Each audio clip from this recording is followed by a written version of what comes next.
In a 10, boyfriend killer.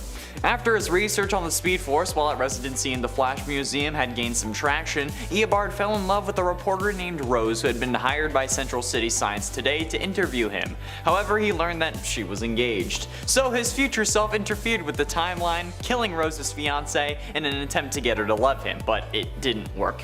So he proceeded to kill every man she had started seeing after her fiance, and eventually every man who she had ever dated at all. So when she steadfastly refused to believe that her fiance was gone for good, they became platonic friends. However, she continued to just brush off Thawne's romantic advances, eventually retaliating physically when he attempted to kiss her.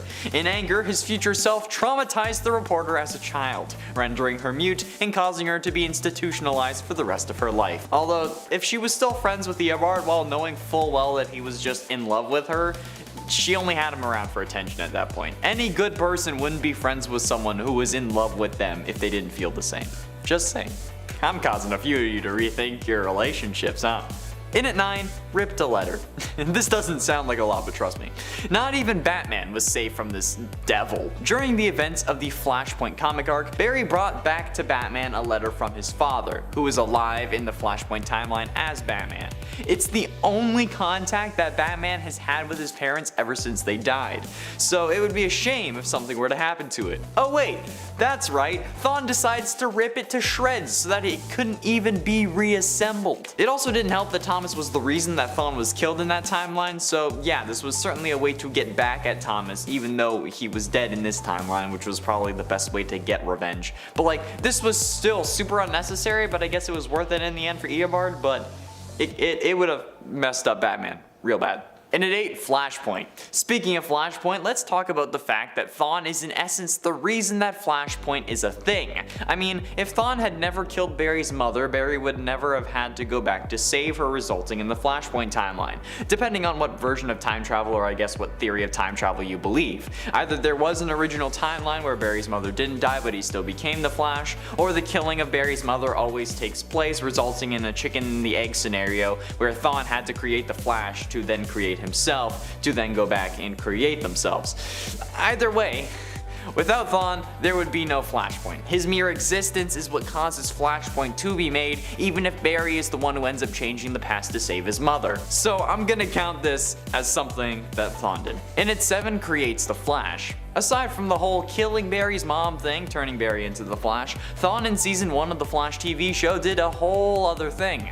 After being stranded in our present after killing Barry's mother due to a lack of speed, Thawne decides that the only way to get back to his time was to get the Flash's help. So he kills Harrison Wells, takes over his identity, wears his face, and creates the particle accelerator early. 6 years early to be exact, since originally the accelerator explodes in 2020, thus creating a whole new timeline of events. Similar to what Nora does when she helps Barry destroy the Thinker satellite in the season 4 finale, advancing time by 5 years. This time Thawne advanced it by 6 years. Using the face of another man to train Barry, gain his trust, and then ultimately use him to get back to his own time, that's pretty messed up if you ask me. And at 6, lead fascists. In the Crisis on Earth X crossover event from the Arrowverse, we get our world and a wedding of Iris West and Barry Allen interrupted by a group of fascist soldiers from an alternate reality known as Earth X. The classic Germany wins World War II scenario. However, these soldiers are accompanied by evil versions of Green Arrow and Supergirl. The evil version of Flash is missing, however he does appear in the Ray animated series, which this crossover also technically has a crossover with, but they're just brought into real life, same kinda like how they did with the Vixen crossover. But the evil version of the Flash in this crossover, oh you bet your ass it's Thawne. Wearing Wells' face no less. Presumably having killed the Barry of Earth X, Thawne helps Overgirl and Dark Arrow lead a group of fascist soldiers on the attack, nearly taking control of Earth 1 if not for the Justice League that hadn't officially been formed yet. Even the Joker turned on Red Skull when he learned that he was actually a fascist and not some kook in a costume. Reverse Flash is worse than Joker. Confirmed. Halfway through, and at number 5, framed Barry's father. In the process of killing Barry's mother out of anger since he couldn't manage to kill Barry, Thawne ended up framing his father for the murder and gets him sent to prison. Obviously, this wasn't really avoidable because of how time works or whatever, but this still causes Barry a great deal of pain. I mean, that was the ultimate intent, but it's still pretty messed up. And in The Flash Season 2, Thawne confesses to the murder of Nora Allen in an effort to show Barry that even with his dad out of prison, he still won't be happy, which is even more messed up. Especially given that him getting his father out of prison directly results in his death at the hands of Zoom.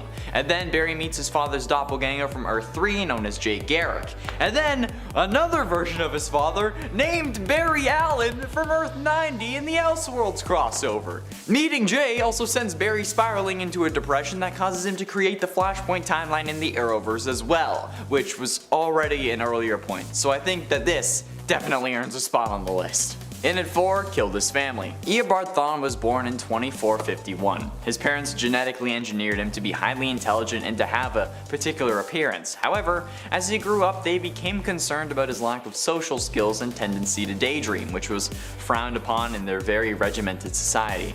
Hoping that caring for a sibling would help Eobard adjust, his parents had a second son, Robert. Eobard struggled to manage his little brother and chaffed when reprimanded by their parents for his periodic outbursts that were triggered by his frustration.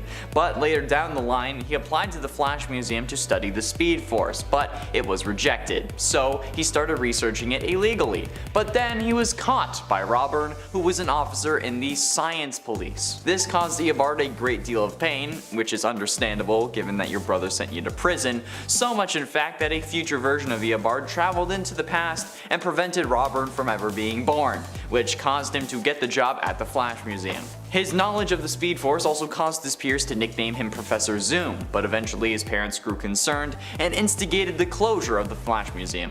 So again, his future self interfered with the timeline and caused the deaths of his parents, allowing him to continue his research. Yeah, that's right.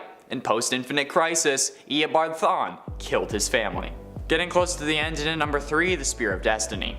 The Spear of Destiny, or Holy Lance, was an immensely powerful biblical artifact capable of altering reality. It is mentioned in Judeo-Christian religions, and it was an ordinary spear before Roman soldier Longinus used it to pierce the side of Jesus Christ after he died on the cross, resulting in its immense supernatural powers. The second season of the Arrowverse show Legends of Tomorrow revolves around the Legion of Doom, composed of Damien Darhk from a time before he was killed by the Green Arrow, Malcolm Merlyn after just watching Damien die on TV, and Thawne. Captain Cold, Heatwave, and Rip Hunter were also among the members, but the main unholy trinity were these three. They did end up managing to rewrite reality, and in this reality, Eobard Thawne made himself mayor of Central City and the owner of Star Labs. Also in the present time, not 2040 or 2140 or whenever he was born, which is weird. But still wanting status and fame, he would use his genius and company to solve various problems around the world, to which he gained various awards and influence over the world. He also had the demonic speedster that was chasing him, Black Flash, as his personal pet prisoner who constantly struggled to get free of his cell. He also made it so that Ray Palmer, Martin Stein, and Jefferson Jackson worked for him and had miserable lives. He also had Rip Hunter trapped inside the Wave Rider when it was shrunk, and he kept it as like a little statue in his lab, which is that's a whole other can of worms. Penultimately, in at number 2, the Dark Multiverse. The original Flashpoint story sees Barry save his mother and create a whole new world where he isn't the Flash, like I explained in number 8. However, in the Dark Multiverse version of the story, Barry doesn't get his speed back, instead dying when he and Thomas attempt to restore his power. So the vacuum left by the Flash is filled by none other than, you guessed it, Eobard Thawne, who claims to be the Flash and proceeds to try and end the war between the Amazons and Atlanteans by threatening and killing, which obviously just works out in his favor and he becomes a hero. Just kidding. Instead, this causes the Atlanteans and the Amazons to team up and try to destroy America. So as a way to stop this, Thawne runs back in time and creates his own version of this new timeline, crafting it perfectly to his whims, something that the Flash show would later adapt briefly. In the comics though, he prevented the Flash from ever being created, he saved Bruce Wayne as well as Martha and Thomas Wayne, resulting in there being no Batman, and ends up converting everyone every superhero to his purpose, resulting in Thawne having a whole Justice League at his disposal. They even have reverse Flash symbols on their outfits. Plus, preventing Batman from ever being made, and I say this every time, is the best decision that anyone has ever made as a villain in this universe. If there's no Batman, there's no one that's going to resist you, because Batman is going to resist every single time. And finally, in at number 1, reverse Flashpoint. The Flash Armageddon is currently an ongoing 5-part crossover taking place in the first 5 episodes of Flash Season 8. However, in episode 4, spoiler alert, 3, 2, 1, it's revealed that Eobard Thawne, who looks like Wells again, but is using his real name, creates his own version of Flashpoint, where thanks to the new negative still force, instead of saving Barry's mother, he manages to kill Barry as a child, as he set out to do so many years ago. Or I guess Will set out to do. I don't know, time travel is weird, man. Anyway, he kills Barry as a child and then takes his place at CCPD the night the accelerator exploded, resulting in him becoming the Flash. And as this episode takes place, one night away from marrying Iris West. Yeah, so basically, Thawne changed the timeline so that he was actually the Flash. No imitation, no fake outs, he was truly the Flash. Like in this scenario, Speed Force chose him. And Barry was the reverse Flash, even connected to the negative Speed Force, and having the classic red lightning and yellow suit. And as Damien Dark said, that is a work of evil art. Kicking off the list at number 10. Del Rusk. Once upon a time, the Red Skull actually weaseled his way into the position of US Secretary of Defense. Except this time, he was using the identity of Del Rusk. This begins in Avengers Volume 3, Issue 65, so Del Rusk decided to develop and test this biological weapon at Mount Rushmore. It's this horrible dust that really does a lot of damage to all the hikers. Everybody just out there enjoying their day. I mean, it's midday, one of the most beautiful places in the world, and Del Rusk just destroys this entire area. Kids are coughing in cars, people can't see where they're driving. It's honestly madness. Now, this dust was actually a flesh-eating virus that left burns all over your skin. It got so bad that the Avengers had to suit up in hazmat suits. And then in the next issue, in the Red Zone Part 2, Black Panther beat him up so badly that he broke Red Skull's jaw right in half. That's more than fair considering the hysteria you've caused. And before we go on to number 9, if you guys could go ahead and give us a thumbs up on this video, it does magical wonders for our page. It's really helpful. You guys are the best. Thank you so much for supporting. Now back to the list on Red Skull. Number 9, Ultimate Red Skull. Making his debut in the Ultimate Comics, Avengers 1, back in 2009, Ultimate Red Skull is a little different than the Red Skull we know from our main continuity. He's actually the son of Steve Rogers and Gail Richards. They even hid him and trained him to become the next Captain America. It's wild. The Ultimates are insane. So he always feared that he would never live up to his father's expectations. I mean, fair. And then at just age 17, he took out all these doctors and soldiers around him in the military, and now he was in charge, and now his new goal was planning a way out. He then got the haunting look by using a kitchen knife and carving his head, which is just lovely. There you go. That's a nice image for you all on this lovely day. Number 8, Streets of Poison. This next one goes down during Captain America issue 376 to 378, when Red Skull had initially offered up an alliance with Kingpin.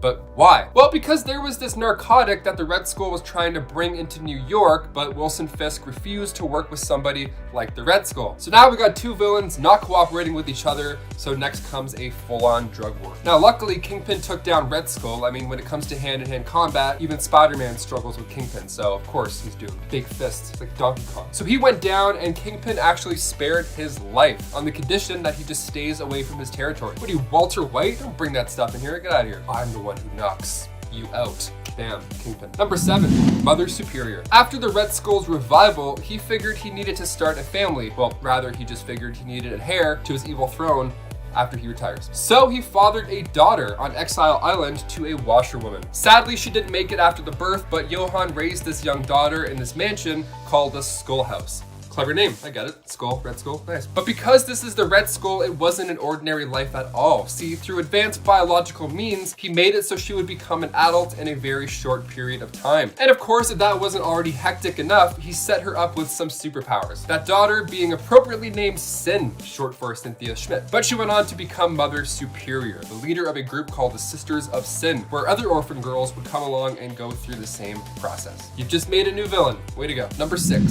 Seeing Red. Captain America issue 350. We have a front cover that is sure to draw you in. The supersized 350th issue. So after months of manipulation from the resurrected Red Skull, Steve Rogers confronts and defeats his replacement, John Walker. Now he also has to battle Red Skull. His hands are literally full in this issue. It's great. But at this point, it's a little tough because the Red Skull is now a cloned Steve Rogers, and that includes having the super soldier powers as well. So it's not easy. So due to his dust of death, his red mask shrunk, and now that was his permanent face. So it's the return of Red Skull in a way. So Steve may have returned the mantle of Captain America now that John Walker's out of the picture, but now we have the return of one Red Skull yet again. Number 5, Latveria. Sometimes you're not the only supervillain who's planning on taking over the world. And when you step on some other villains' toes, well, now we got a problem. Kind of similar to how we tried to be shady with Kingpin. Red Skull once took over for Dr. Doom once he was absent as their ruler of Latveria. Now Red Skull actually tried to make this land a starting point for his end of the world plan, and when Doom got back, he wasn't pleased with how his country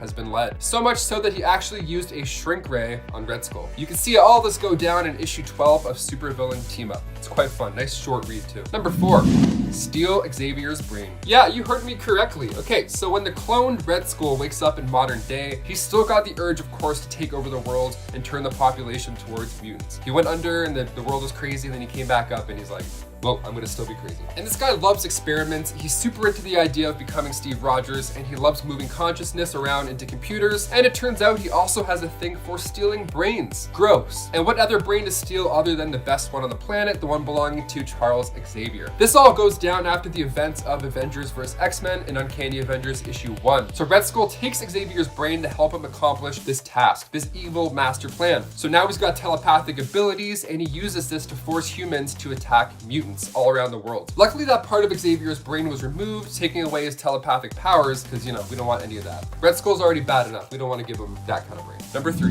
GENOSHA. The Red Skull loves turning places into his own, evidently, and GENOSHA is just another place on that Schmidt list. Now, I talked about how he stole Xavier's brain, but later on in Uncanny Avengers issue 23, he turns GENOSHA into this camp, this horrible camp where he abducted numerous mutants and Inhumans. Now, the Avengers luckily escaped their captivity and rescued Magneto, and let's just say he wasn't too pleased about this whole event. The Red Skull had made these evil sidekicks that he referred to as the S-Men. Again, great name, makes absolute sense. And after using the mutant growth hormone to enhance his powers, Magneto wiped out these S-Men and then took out the Red Skull. This all seemed fine and dandy at first, but then this led to another, more powerful persona of Johann, the Red Onslaught. Now, luckily, Scarlet Witch and Dr. Doom casted a spell that allowed Professor X to reawaken in his subconscious and took control of the Red Onslaught long enough for our heroes to take him down. But I mean, anything this guy does, no matter where you go, it just ends up in something worse coming out. It's kind of like how villains work. Number 2, Hail Hydra. This next one resulted in writer Nick Spencer literally getting death threats. Fans were mostly not okay with this one at all. So back in 2016, Captain America said 2 words that would throw every comic book fan for a loop: Hail and Hydra. This all happened in Secret Wars, when Captain America's reality had been rewritten secretly by Kobik, a sentient cosmic cube acting under the influence of said Red Skull. So as a child, Steve was recruited and raised to believe in their ideology, which was, you know, the strong ruling the weak, for the good of all. Now there's a pleasant nod to this in Avengers Endgame, where the team goes back in time to the first Avengers movie, and then we think Steve is about to lay everybody out in this elevator like he did in Winter Soldier, but a couple well-timed words made him skip the workout and simply walk out of the elevator with the scepter. Honestly, it's one of my favorite moments of Endgame. I mean, when he picks the hammer up, cool, but when he says Hail Hydra, it's just like, it's perfect. And number 1, he made Sharon kill Cap. We go back now to the Civil War comic book event where Captain America was killed by Sharon Carter. Yeah, so Crossbones sniped him. Agent 13, who at the time was also Cap's girlfriend, Sharon, she delivered the finishing bullet from a much closer angle. Well, it turns out it wasn't really Sharon who was doing this work. It was the classic brainwashing that made this defeat happen. And it's all kind of thanks to Dr. FASCISTS as well. See, this causes a whole chain of events. I mean, for starters, Bucky decides he should kill Iron Man, blaming him for the death of Steve Rogers, and then Falcon also goes after his own lead, and then Tony ended up showing Bucky the letter Cap wrote about how he should be the next Captain America, and Bucky agrees to take the spot, but only if he can operate solo. And to think all this came to a climax after Steve's girlfriend was the one to deliver the fatal blow, it's just heartbreaking. And then when you discover that this is all just a big plan orchestrated by the Red Skull, and you know, things start to make sense. You're like, oh, no, I get it. Kicking off the list at number 10, we have the Power Broker. John Walker looked up to his older brother Michael quite a bit, especially after he sacrificed his life serving during the Vietnam War. So John decided to follow in his brother's footsteps, and he went into the military service as well. But that still wasn't enough. John felt like he still wasn't the hero that he needed to be. He kept comparing himself to Michael, and what exactly is a hero without a few super abilities on the side? Am I right? So he paid a visit to the Power Broker. The Power Broker is being teased throughout Falcon and Winter Soldier right now, but what do? Who are they? Well, they trade their knowledge of technology for high-paying customers who want to undergo this risky process to basically become a superhero. It's like a gamble to get some powers. Half the time, the clients wouldn't even survive. See, it's not that easy to become a superhero. But it worked for John Walker. Unfortunately, it enhanced his strength a hefty amount. So now we have the motivation, we have the superpowers. So what's the next step? And before we continue on with this list, guys, if you want to go ahead and give this video a thumbs up, that would be great. You guys are super helpful. Thank you so much for your support. Now let's fly right back into this list. Number 9, he became Super Patriot. Before becoming Captain America, John Walker tried the hero gig, just in another fashion. First, he was the Super Patriot. He made a spectacular first appearance in Captain America 323, and John Walker was standing up for America and its true ideals. Nice. He even chose July 4th to make his grand entrance. What a patriot. What a super patriot. So Cap walks by as this is happening when he's making his big debut, and he sees a big poster with his face on it with a big red X through the center. It's kind of like America's Got Talent. And then on the other side, we see the super patriot with a big yes on his side. Okay, that's odd. So now he's starting to publicly shame Captain America in front of his supporters. He's trying to win over the crowd. And if a cool America monologue wasn't enough to do it, he had his own buck, the Bold Urban Commandos. There were 3 of them, and they staged attacks to make John Walker look better. But you could only look so good until number 8.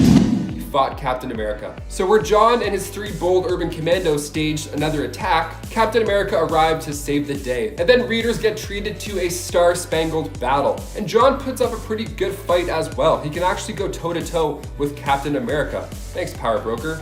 It worked. They end up battling it out for 27 minutes straight. 27 minutes. That's like a full TV episode of just getting punched in the face. That's terrible. But Super Patriot was never able to really land a blow on Cap, and Cap was never able to keep Super Patriot down. So they're just standing there out of breath for 27 minutes like, now what? So Super Patriot leaves before doing the worst thing ever in all of this.